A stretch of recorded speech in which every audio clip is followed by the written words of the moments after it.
গতকালকে গভীর রাত থেকে সারা বাংলাদেশের মানুষের মধ্যে একটা উদ্বেগ উৎকণ্ঠা ছিল। হঠাৎ করে পিনাকি ভট্টাচার্য তিনি তার ভেরিফাইড ফেসবুক আইডি থেকে একটা জরুরি ঘোষণা দিলেন যে এই মুহূর্তে প্রত্যেক ছাত্রাবাস থেকে দলে দলে ছাত্রছাত্রীরা রাজপথে নেমে আসো, মাদ্রাসার ছাত্ররা রাজপথে নেমে আসো। জিয়াফত খাওয়াবেন আজকে হচ্ছে বুলডোজার, কামান, এগুলা যদি রাস্তায় নামে, আর্টিলারি, সবাই সারিবদ্ধভাবে শুয়ে যাইতে হবে।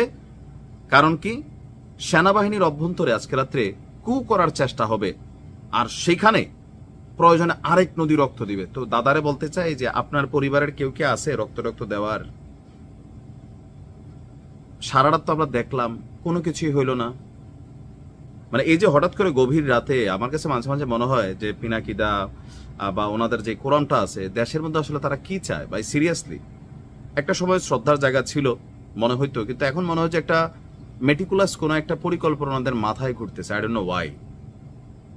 গতকালকে এমন কি হলো, সেনাবাহিনীর পক্ষ থেকে তো প্রেস ব্রিফিং আসলো যে যাদের বিরুদ্ধে মামলা আছে, যারা অন্যায় করছে, তাদের বিরুদ্ধে কোনো আপোষ সেনাবাহিনী করবে না, সেনাআইনি বিচার হবে। এমন তো বলে নাই যে তাদেরকে শেল্টার দিবে। বলা হচ্ছে সোজাসুজি, আপনারা তো প্রথমে একজনকে ভারত পাঠাই দিছিলেন, এখন এই লোক তো বাংলাদেশে আছে, ভারত যায় নাই। আপনারা একদম নামটাম পরিচয় দিয়ে দিয়েছিলেন দাদা। তো দাদা যেটা বলল, প্রিয় দেশবাসী, সেনাবাহিনীর 46 ব্রিগেডে কিছু অস্বাভাবিক মুভমেন্ট দেখা যাচ্ছে। যে কোনো কুদাতার চেষ্টার রুখে দিন, প্রয়োজনে রাজপথে নেমে আসুন ভোরের আলো ফোটার সাথে সাথে। আমি যখন ভিডিওটা রেকর্ড করছি বাংলাদেশ সময় আনুমানিক সকাল 6টা, আমি গণমাধ্যম খুঁজতেছিলাম যে কোথাও কেউ নামছে কিনা। তো অনেকে ট্রল করা কিছু কুকুর টুকুরের ছবি দিছে যে হ্যাঁ পিনাকি দাদা নামে ডাকে, এটা মানে আওয়ামী লীগের যারা এই ছবিগুলো দিচ্ছেন। সকল মাদ্রাসা, কলেজ, বিশ্ববিদ্যালয়ের ছাত্র ভাই বোনেরা জনতাকে সাথে নিয়ে রাজপথের দখল নিন। মানে কেন, ইউনুসকে ফালাই দিবেন নাকি? মানে কোনটা, না ক্যান্টনমেন্ট দখল নেবেন? এরপরে বলছেন সেনাবাহিনীর জুনিয়র অফিসার আর সৈনিকদের আহ্বান জানাই, আপনারা দুর্বৃত্ত জেনারেলদের কৃণনক হবেন না। তারপরে বলছেন আমরা এই বিপ্লবকে রক্ষা করব ইনশাআল্লাহ, এই লড়াই আমাদের সার্বভৌমত্বের নিশান আর ইমানের লড়াই। আচ্ছা, এরপরে আবার আরেকটা পোস্ট দিচ্ছেন যে ক্যান্টনমেন্টে আশা করি জীবনে আর কোনো ভুল করবে না ক্যান্টনমেন্টবাসী। হাসিনার ফাঁদে পা দিয়ে সম্মান যা হারিয়েছেন সেটা পুনরুদ্ধারের চেষ্টা ছাড়া কিছু না। এরপরে দিচ্ছেন এখনই ছাত্রাবাস থেকে নেমে আসুন, ছাত্র ভাই বোনেরা মাদ্রাসা থেকে নেমে আসুন, রাতেই ভোরের আলোর অপেক্ষা না করে আমরা দেখিয়ে দিব বিপ্লব জিন্দাস। মানে কারে দেখাই দিবেন, কি দেখাই দিবেন? আপনারা তো খালি দেখাইতে আছেন দাদা।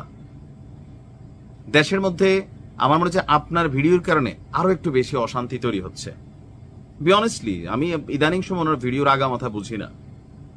এমনকি তিনি যথেষ্ট প্রজ্ঞাবান, জ্ঞানী, মানে যথেষ্ট পড়াশোনা করেন এই ব্যাপারে। পিনাকিদার ব্যাপারে তো আর কোনো বলার অপেক্ষা রাখে না। বাট আজকে যেই ঘটনাগুলো ঘটলো গভীর রাতে, পুরা দেশবাসীরে মানে সেনাবাহিনী কু করে ফেলতেছে, ক্ষমতা নিয়ে নিচ্ছে, পুরা দেশবাসীরা রাজপথে নামাই দিয়া রক্তের নদী তিনি প্রয়োজনে বয়াই দিবেন। তো এরকম ডাকে আমিও দেশবাসীর উদ্দেশ্যে বলি, দেখেন 5ই আগস্ট সেটা ভিন্ন জিনিস ছিল। সারা বাংলাদেশের মানুষ দীর্ঘদিন অন্যায় অত্যাচার আওয়ামী লীগের পাইছে, মানুষের মধ্যে ক্ষোভ ছিল, গোসা ছিল, চার জায়গা থেকে সে নাইমা আসছে। কিন্তু এখন আপনি কার বিরুদ্ধে নামবেন? ডক্টর ইউনূসের বিরুদ্ধে নামবেন না? এখন মানে কার বিরুদ্ধে নামা হচ্ছে? জেনারেল ওয়াকার কি বলছে, তিনি সেনাপ্রধান হিসেবে কোন বক্তব্য প্রেস ব্রিফিং দিচ্ছেন, বা আমরা কি সামনে দেখলাম কোন সেনা অফিসার যারা রানিং আছেন, ক্ষমতায় আছেন, ক্যান্টনমেন্ট থেকে কোনো আওয়াজ দিচ্ছেন অথবা কারোর বক্তব্য ভিডিও ফুটেজ পাইছেন যে এরকম একটা কুটু তৈরির চেষ্টা করছে জেনারেল ওয়াকার? এই ভাই, অনেক মাদ্রাসার ছাত্রছাত্রীরা আছে, বিশেষ করে ছাত্ররা, অনেক হুজুররা জিয়াফত খাবার খুব নেশা। ওনারা আবার কথার আগে পিছনে কিন্তু নাই মাজান গরু টরু নিয়ে। একটু হিসাব নিকাশ করে চলা উচিত, দেশটার একটু স্থিতিশীল অবস্থায় না মানে একটু রাখা উচিত বা চলতে দেওয়া উচিত।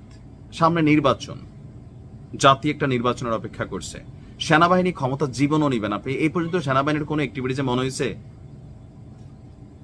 যে রাষ্ট্রের বিরুদ্ধে অবস্থান বা শেখ হাসিনাকে পুনর্বর্তনের অবস্থান? কোনো কিছুই না। তো মাঝরাতে পুরো দেশ অস্থির, সারা বাংলাদেশের মানুষ টেনশনে, অনেকে ট্রলও করতেছে যে হ্যাঁ কিছু এই নামছে সেই নামছে। আপনাদের প্রতি মানুষের কিন্তু একটা সিরিয়াস মানে মন্তব্য থাকে তো, বা একটা ফিলিংস আছে, ট্রাস্ট আছে। কথায় কথায় গরু টরু খাওয়াইয়া যে আপদ দাদার করেন না। যদি ওরকম কোনো এথিক্স থাকে, যেমন যেই সেনার একজন অফিসার বললেন যে দেশ ছেড়ে চলে গেছে, পুরো ডকুমেন্ট সাবমিট করে বসলেন, পরে আপনারাই বলতেছেন এই লোক এখনো যায় নাই। সেনাবাহিনী কিন্তু বলছে যায় নাই, তারে নজরদারিতে রাখা হয়েছে। তো ওনাদের কথাই তো সত্যি হলো। আশা করি দেশে আপনারা শান্তি কায়েম করবেন। ভালো থাকুন।